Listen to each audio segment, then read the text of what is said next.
Good morning. How are you doing?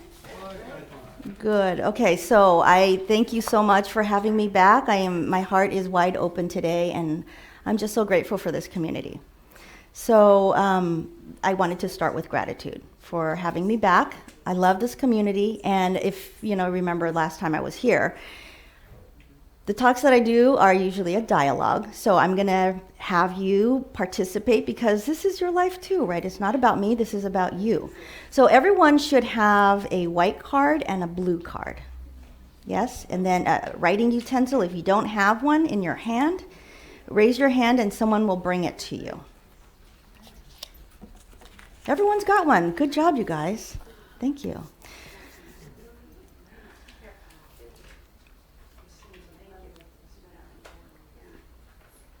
So last time I was here, I was talking about legacy.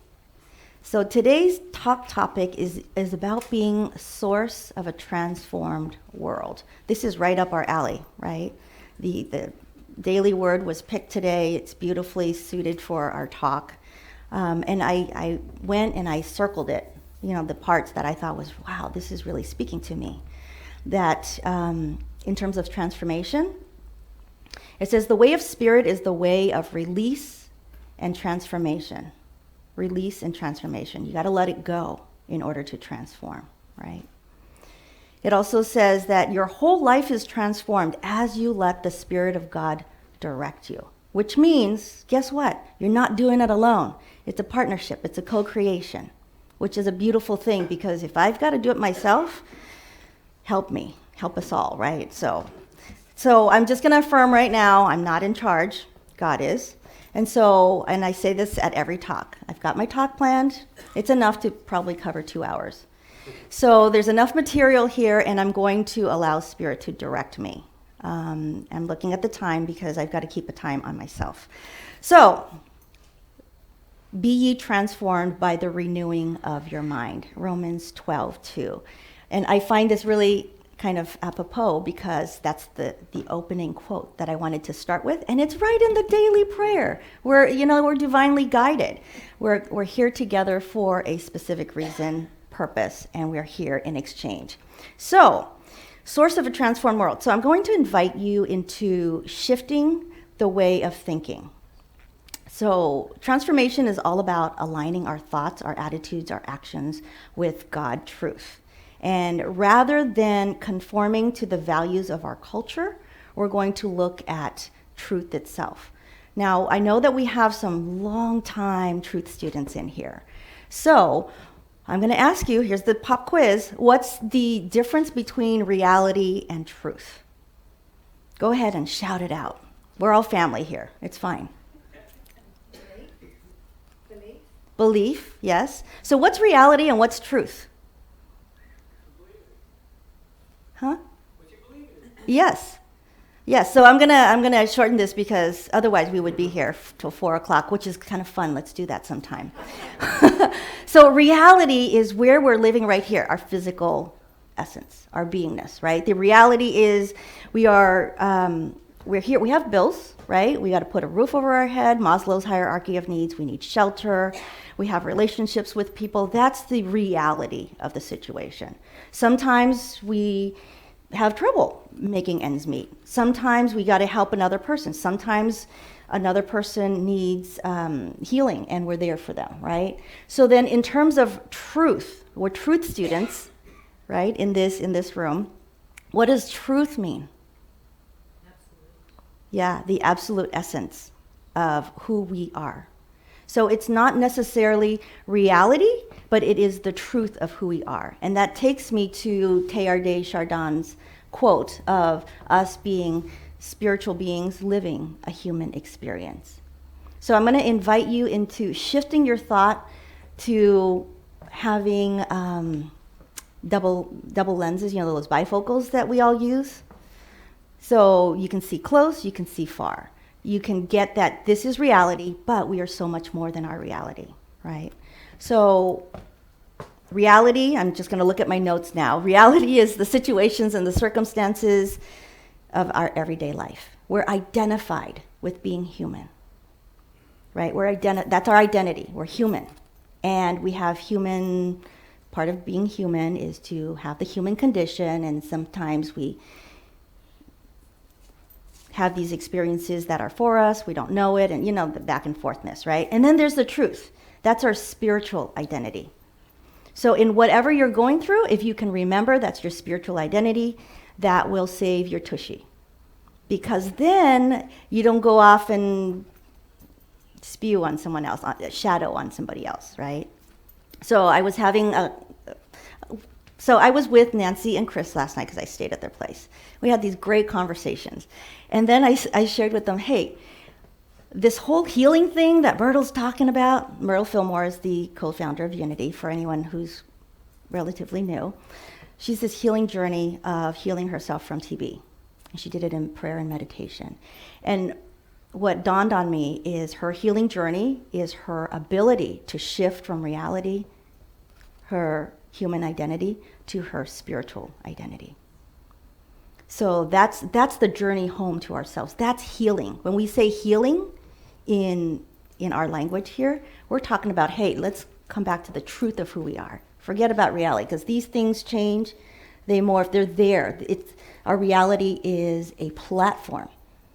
It really is. Think about this. Our reality is a platform for us to return to the truth of our being. Does that land for anybody? Does anyone get that? So if I'm having a problem with you and I get to take a look at that, it's like, okay, well, what is the truth of my being saying about this problem? So just hold that context, because we haven't even started our talk. It's kind of fun. So I decided I'm just going to have fun when I'm at these talks. So we're in for some fun. So you have cards. I'm going to share with you just some quotes. Eric Butterworth says, so this is all about consciousness, right? When you change your consciousness about yourself and your relationship to life, the healing process begins. When you change your consciousness about yourself and your relationship to life, the healing process begins. Now remember, we're defining healing as coming to the truth of your being. Not your human identity, but your spiritual identity. And by the way, does anybody not know who Eric Butterworth is? Go ahead, it's okay, raise your hand, it's fine. Okay, great, thank you. So Eric Butterworth is a longtime Unity minister. He's out of New York. Back in the day, I don't know, 30s, 40s, but he had this huge church. And when I was in ministerial school, how many times did I lose my God? I don't even know. And my teachers couldn't bring me back. Prayer couldn't bring me back. But he brought me back because I studied his work. Fascinating. And it's rocket fuel, okay? So Myrtle says, I'm a child of God, and therefore... Yes, all that. Because how do you get sick when you're in the truth of your being? Your spiritual essence, or one with God, is God's seed, right? So on your piece of paper, before I forget, any one of them, the blue one or the white one, write down the word God's seed. Just write it down. It called to me this morning. I forgot to write it in my notes, so I'm going to have you do it before I forget. It's very elusive. So Einstein believed that everything in the universe, including our bodies, is made of energy. And he understood that energy and matter are interchangeable, right? Everyone knows the equation E equals mc squared. So Einstein theorized that illness and disease are caused by the disruptions in our energetic field, in our energy. There's patterns in our body. So restoring balance to these energy patterns could potentially heal the body. So now we're kind of meshing the two, going from our spiritual, because we can't be in our head and have this theory without demonstrating and manifesting in our life. Because if we do that, we're not in integrity. We're not practicing the fifth principle, which is to take it out into the world and to live the truth that we know, right? You guys doing okay?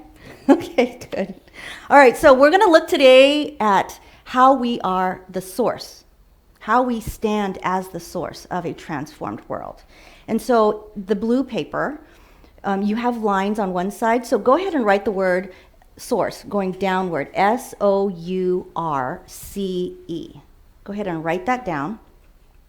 Leave a little space for maybe one word, and then you can do whatever else you need to do with it. The white piece of paper is simply for your notes.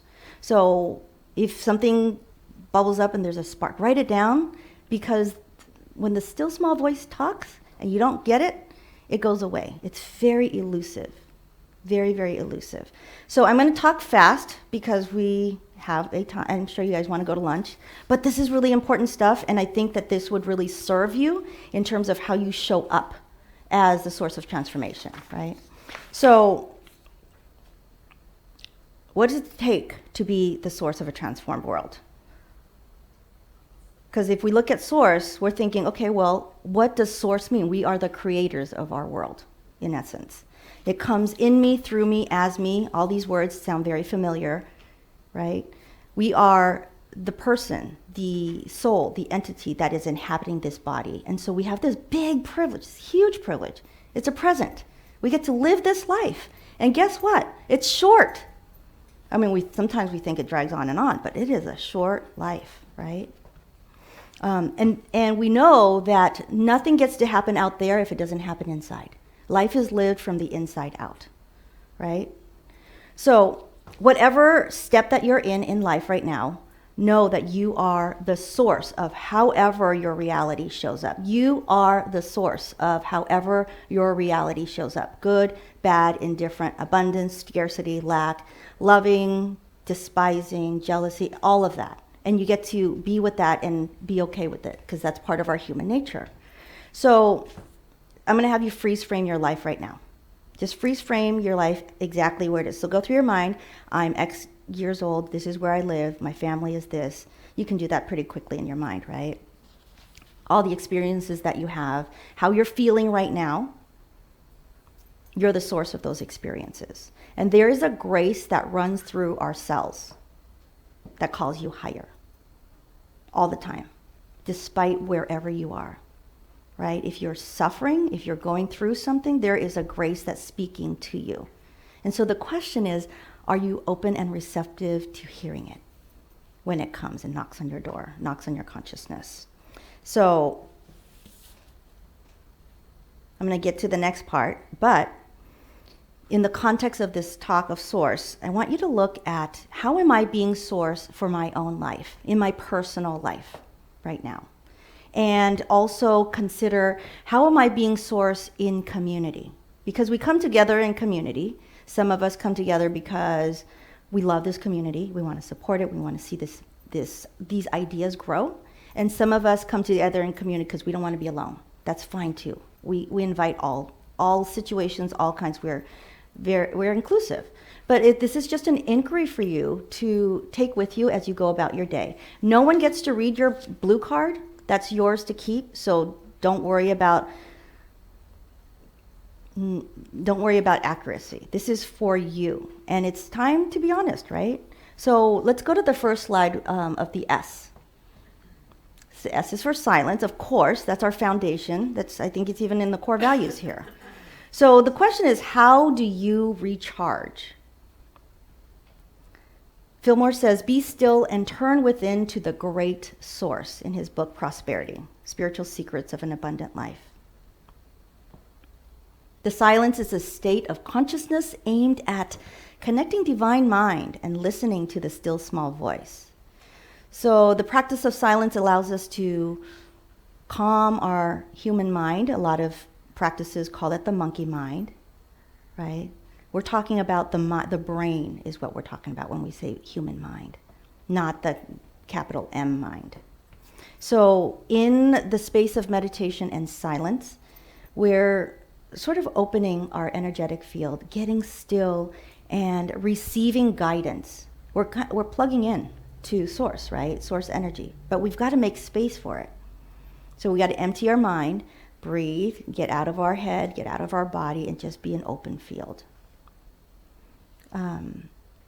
It involves turning inward, away from distractions, so that you can have some sort of receptivity, become an open vessel for it. Bertel says that to be in the silence is to be in healing transformation and connection with God. So on that blue piece of paper under your S, write down silence and then rate yourself, 1 to 10. How are you doing with your silence? Do you have a spiritual practice where you're in the silence? 0 or 1 is no, and 10 is I'm an hour or greater. Just be honest with yourself. It's great.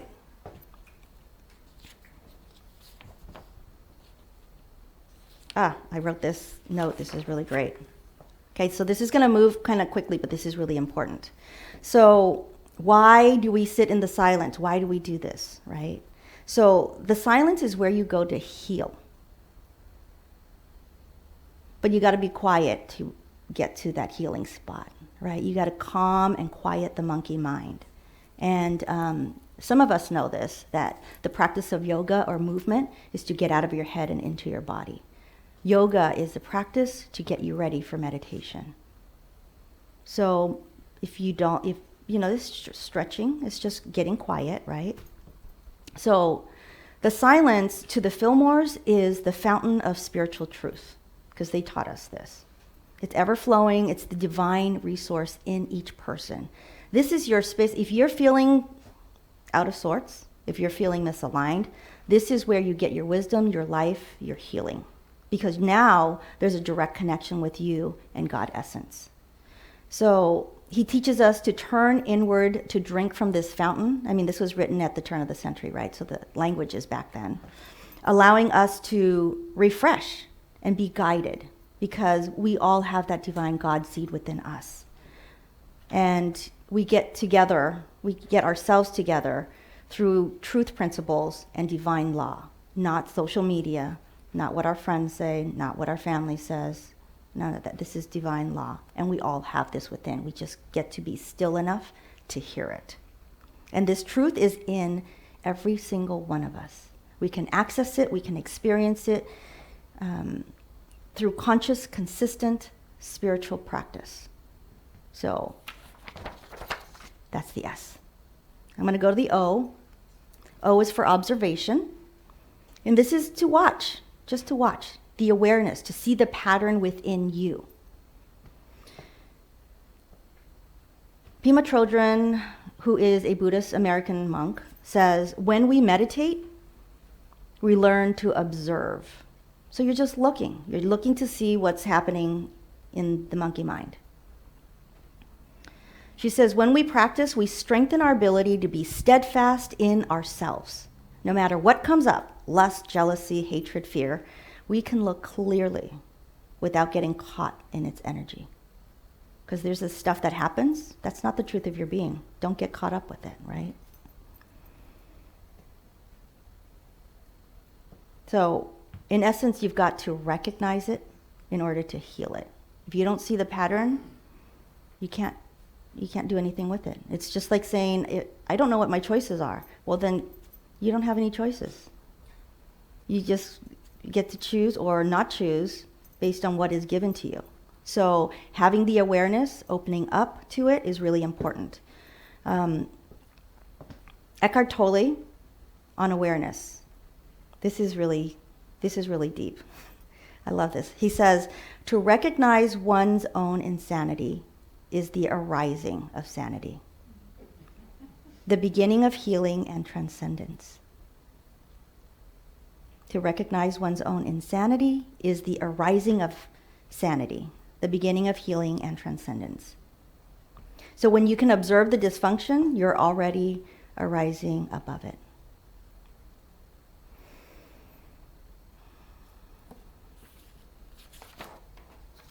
So here's the question. When was the last time this happened for you?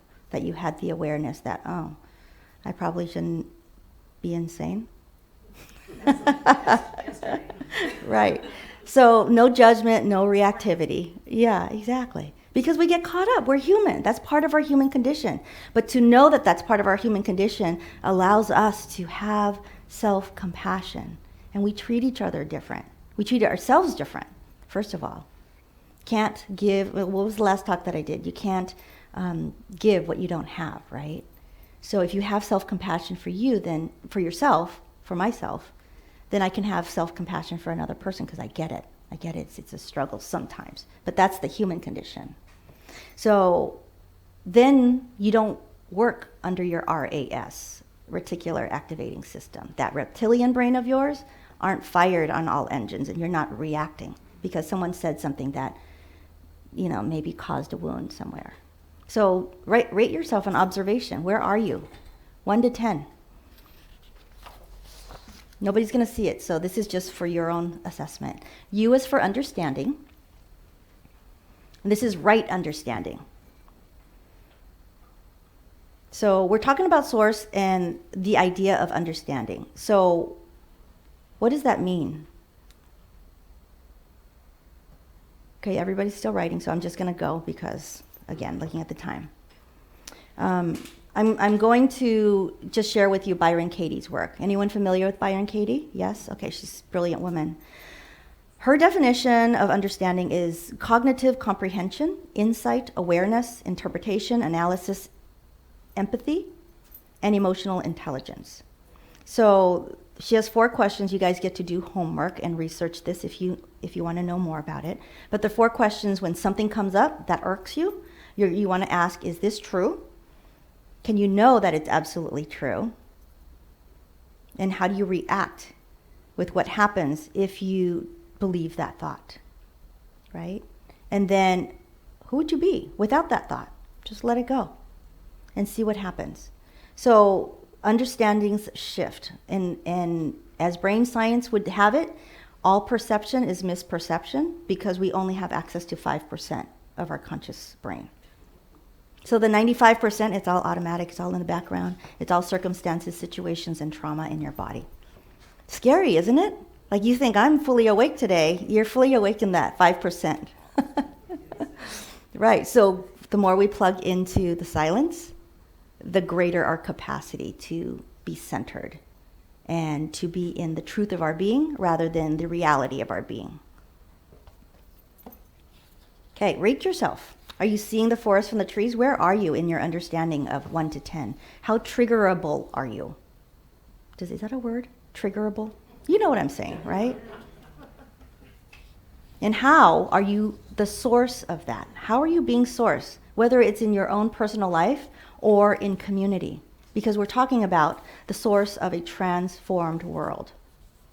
Are you inching forward to be the source, or are you saying, I'm here. I'm totally, doing my work. Head down, do my work. Okay, R is for responsibility. Ownership, accountability. We all know what responsibilities are. We have cars, we have car payments, we have mortgages, we have children, grandchildren, we're responsible. So the question for you is, do you own your life? Do you own your life? How responsible are you in being the source of your own creation, your own experience in life? Or do you come at it like, okay, I'm a victim here because we tell our stories, and the way we tell our stories will locate where we are. Are we victim-y, or are we standing as source for transformation? Fillmore says thoughts are things, right? Thoughts are formative, and that's our power. That's the power within us. So when we recognize and use that power to create positive outcomes in life, things change for us. It's our responsibility as truth students to align our thoughts and our actions with divine principles. Because that's what it means to be in practice. That's what it means to be source. If we're here talking about this week after week, and we're not practicing it during the weekday, what hope is there for humanity?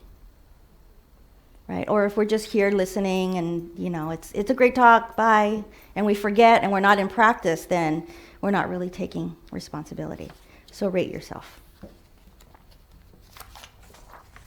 Commitment. C is for commitment. You got 2 more, you guys. What level of commitment do you have for yourself? I looked at commitment and I'm like, that could be choice or consciousness. But here's the question of being a source for a transformed world. How committed are you? So this is a really good context to talk about dating, which is a casual relationship, versus a committed, loving marriage, right? 2 different things. So if you take that in the context of being source of a transformed world, are you still dabbling? Are you thinking about it? I'm here, but I'm not here. I've been in unity for 20 years, but I'm not really committed. I'm still kind of dating because I'm not sure. And how do you know you're sure? You're practicing the principles. You know the 5 principles. You're being a change agent. You're standing in your truth. You're in the silence. You're in the practice. So Thich Nhat Hanh, who's a Buddhist monk, he just passed away recently. He says, when you love someone, the best thing you can offer is your presence, the commitment of presence. How can you love if you're not there? How can you love if you're not there? You love God with your whole heart. Are you there? Are you present? You love your people, your children, grandchildren. How do you love if you're not present? How do you love when you're not committed? So this applies in relationships. Yeah, with each other, but more importantly to yourself. To yourself. How committed are you to yourself as being the source of a transformed world?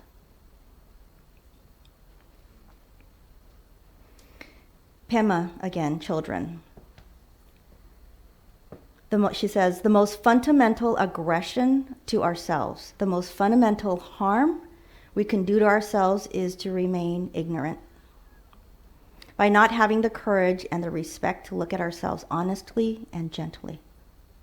Honestly and gently. So rate yourself. Where are you in your level of commitment to being the source of a transformed world? Are you dating? Are you married? The 0-1 is the dating, and the 10 is the marriage. You guys doing okay? All right, good, because I know things are processing. It's cool. E is for evolution, to evolve. Evolve. So you want to look at your personal evolution, just where you are. Think back 30 years ago. That was 1994. Where were you in 94? What were you doing? Where was your level of consciousness? Exactly. We can do this quick, right? In 2 seconds. 20 years ago, that's 2004. How old were you? Where were you in your consciousness? Where did you live physically? How were you being source of transformation? 10 years ago? 5 years ago? Last year? Just look through the timeline of your own life. Who were you? Who are you now? Because this is a choice point. This is the present moment, the only moment that really, really matters. Because you can't make a choice in the past. It's already past. Well, maybe you can jump a timeline, but we're not talking about that right now. We're talking about here, in this timeline. Are you engaged to evolve? Are you ready to be source of transformation, to take responsibility for your life? I mean, are you thinking, I don't know, I got to think about whether I want to be engaged in my own life right now? It's an invitation. So in that thought, rate yourself. Where are you in your evolutionary process and commitment to being source of a transformed world? How are you evolving? In James 2:26, the scripture says, faith without works is dead. That's also our fifth unity principle, right? So like we're learning things, this movement is a lot of times very heady, and then we get to embody it, and then we get to utilize our heart to integrate it into our being, and that's all fine and dandy if it stays right here, but it would be really, really much better if you take it out into the world and affect change. But you got to start with yourself, right? You got to start with yourself. So curiosity questions right now. Take a breath, everybody.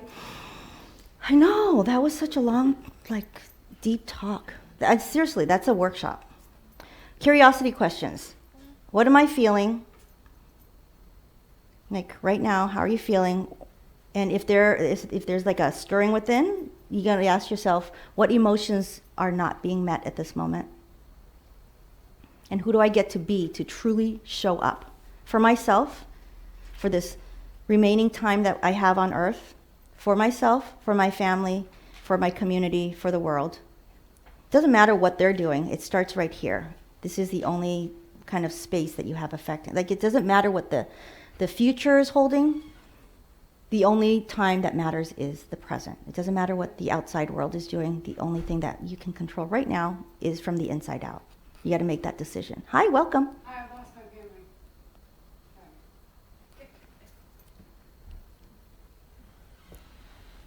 I'm going to see her find her family. Maybe it's here. She doesn't know it. Right? So how do you get to truly show up? And how do you get to shift? Because we all have that shiftability, the mindset shift. We change our mind. Be ye transformed by the renewing of your mind. So I'm going to end today with a quote, and you don't need to do the next screen because, oh, there it is. There it is. I didn't know I put it up. Here's a quote from Rumi. Yesterday, I was clever, and I wanted to change the world. Today, I am wise. I'm changing myself. It begins with us.